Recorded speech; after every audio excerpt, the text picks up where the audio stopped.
आज हम लोग संस्कृत विषय के परस्मय पद, धातु रूप, लिट लकार, भविष्यकाल के रूपों को समझेंगे। पिछले पार्ट में आप लोगों को लंग लकार, भूतकाल के रूपों को समझाया था। जिस तरह से अंग्रेजी में भविष्यकाल के लिए फ्यूचर टेंस होता है, उसी तरह से संस्कृत में भविष्यकाल के लिए लिट लकार का प्रयोग होता है। यानी कि भविष्यकाल जब कोई काम आगे आने वाले समय में होता है तब उसे भविष्यकाल कहते हैं। यहाँ पे देखिए आप, परस्मय पद धातु रूप, धातु पठ, धातु पठ का अर्थ होता है पढ़ना, लिट लकार यानी कि भविष्यकाल, अंग्रेजी में जिसे फ्यूचर टेंस कहते हैं, उस संस्कृत में क्या कहेंगे? लिट लकार। पुरुष, एक वचन, द्विवचन, बहुवचन। वह के लिए प्रथम पुरुष, जिसे हम अन्य पुरुष भी कहते हैं। तू या तुम के लिए मध्यम पुरुष, मैं हम के लिए उत्तम पुरुष। प्रथम पुरुष में रूप चलेंगे, एक वचन में पठिष्यति, द्विवचन में क्या हुआ? पठिष्यतः, ता में क्या है? विसर्गें, पठिष्यन्ति। मध्यम पुरुष में पठिष्यसि, पठिष्यथा, था में विसर्ग हैं। बहुवचन में पठिष्यथ। अब उत्तम पुरुष में देखिए आप, एक वचन में पठिष्यामि, द्विवचन में पठिष्यावः, बहुवचन में पठिष्यामः। यहाँ पे प्रथम पुरुष के द्विवचन में विसर्ग हैं और मध्यम पुरुष के द्विवचन विसर्ग हैं, उत्तम पुरुष के द्विवचन विसर्ग हैं और बहुवचन, उत्तम पुरुष के बहुवचन में विसर्ग हैं। और कहीं पे भी आपको विसर्गें नहीं हैं ना, तो इसमें कहीं पर भी जो है लिट लकार में हलंत का प्रयोग हुआ है। जिस तरह से लिट लकार में कहीं पे भी हलंत का प्रयोग नहीं हुआ, उसी तरह से लिट लकार भविष्यकाल में हलंत का प्रयोग नहीं हुआ है।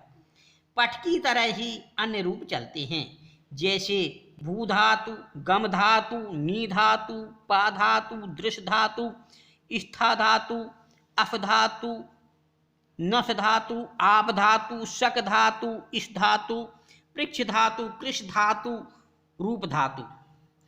हमने इसको एक डायग्राम के तहत समझाया है आप लोगों को। लिट लकार भविष्यकाल, पुरुष, प्रथम पुरुष, मध्यम पुरुष, उत्तम पुरुष। वह के लिए प्रथम पुरुष, तुम या तुम के लिए मध्यम पुरुष, मैं या हम के लिए उत्तम पुरुष। यहाँ पे देखिए एक वचन, द्विवचन, बहुवचन। मध्यम पुरुष में, यहाँ मध्यम पुरुष में के लिए एक वचन, द्विवचन, बहुवचन। उत्तम पुरुष एक वचन, द्विवचन, बहुवचन। यहाँ पे प्रथम पुरुष में केवल द्विवचन में विसर्ग हैं, उसी तरह से मध्यम पुरुष में के द्विवचन में विसर्ग हैं, उत्तम पुरुष के केवल द्विवचन में विसर्ग हैं, और उत्तम पुरुष के द्विवचन विसर्ग हैं और बहुवचन में भी विसर्ग हैं। ये अंग्रेजी वर्णमाला के देखिए, जिस तरह से लट लकार वर्तमान काल में, उसी तरह से लिट लकार भविष्य काल में भी अंग्रेजी वर्णमाला के एल अक्षर बनता है। एल अक्षर अंग्रेजी वर्णमाला का एल अक्षर बनता है, केवल यहाँ पे विसर्गों का प्रयोग हुआ है।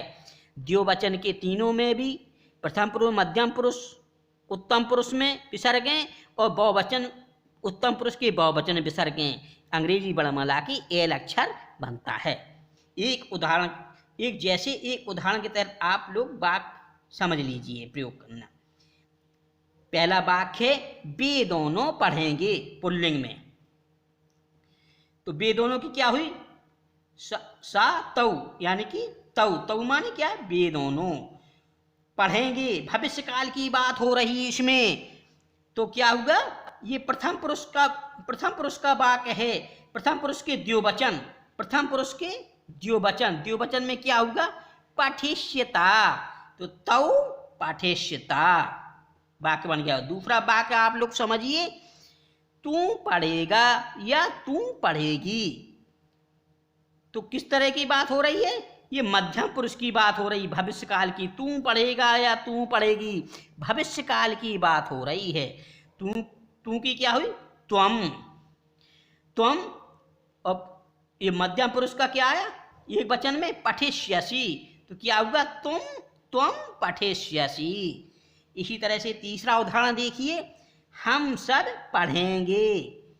हम सब पढ़ेंगे, ये बात क्या है? भविष्य काल की। भविष्य काल के उत्तम पुरुष की बात हो रही है। तो हम सब की क्या हुई? अहम आवाम वयम। वयम माने हम सब। वयम पढ़ेंगे।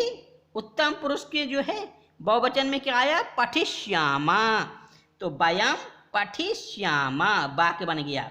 इसी तरह से चौथा वाक्य समझिए, तुम दोनों हंसोगे। तुम दोनों की क्या हुई? त्वम इवाम, यानी कि इवाम दो वचन में क्या होगा? मध्यम पुरुष के दो वचन में हशिष्यता। इवाम हशिष्यता। जब कोई काम आगे आने वाले समय में होता है तब भविष्य काल का प्रयोग होता है। इसी प्रकार अन्य धातुओं में इष्यति, इष्यता, इष्यन्ति, इष्यसि, इष्यता, इष्यत, इष्यामि, इष्यावा, इष्यामा जोड़ देते हैं तो किस तरह से लिट लकार के रूप बन जाते हैं। यह अध्याय यहीं पे समाप्त होता है।